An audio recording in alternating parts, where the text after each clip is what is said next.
So there we have it, the map on our touch screen right now.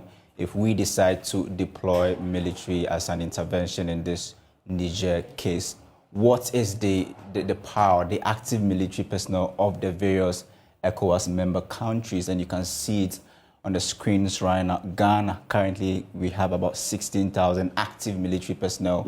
Togo is having around 10,000. Nigeria is actually the powerhouse, with 223,000, and you have the rest scattered across, but we know that what we are learning is that ECOWAS is trying to, have this military invasion, but we ask ourselves, do they have the financial muscle to do this military, intervention? And what ECOWAS actually told the UN Security Council, they have two options currently on the table that they want to look at. The first option is that they are considering either, setting up a brigade of 5,000 military personnel, which will cost the bloc some $2.3 billion annually.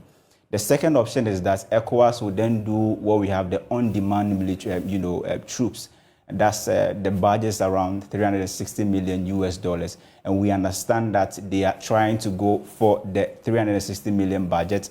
What does it mean? It means it's going to cost the bloc somewhere around $30 million every month, some $7.5 million every week, and $1.1 million every day. And who is bearing that cost? Well, we know some superpowers are actually interested in this because of the location of Niger and then its position in fighting this, terrorism in the Sahelian region. And we know some superpowers are ready to do that. But if you look at Ghana, for instance, defense ministry was their financial muscle. For 2023, for instance, we are budgeting some 3.7 billion Ghana cedis for our military or for our defense, if I should put it that way.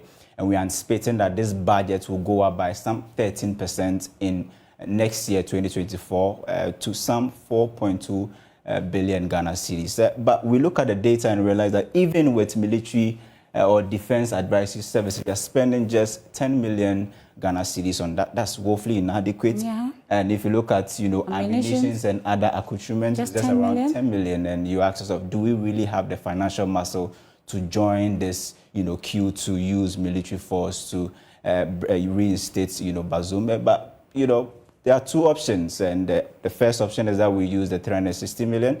And we know that two superpowers are ready to fund it. So probably will come from there, but we have to ask ourselves, do we have the active military personnel to support? And we know that, Burma Camp on Thursday, 18th, will host... And Friday as well. Friday, exactly. And so we see, the all the defense chiefs moving from Nigeria to Ghana, and we're having a meeting and take a decision on the alternative or the measure or the option to go with in this invasion, or what we call the military intervention. So at a time of economic crisis, all that would have to be factored in? Absolutely, because even if you look at our military budgets, defense budgets around $380 million.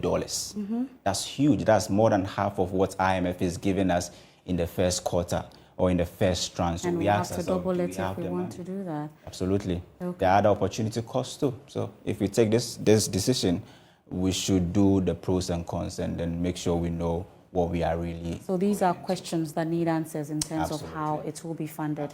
Well, we'll take a look at it, and that and more. Isaac, as always, thank you so much.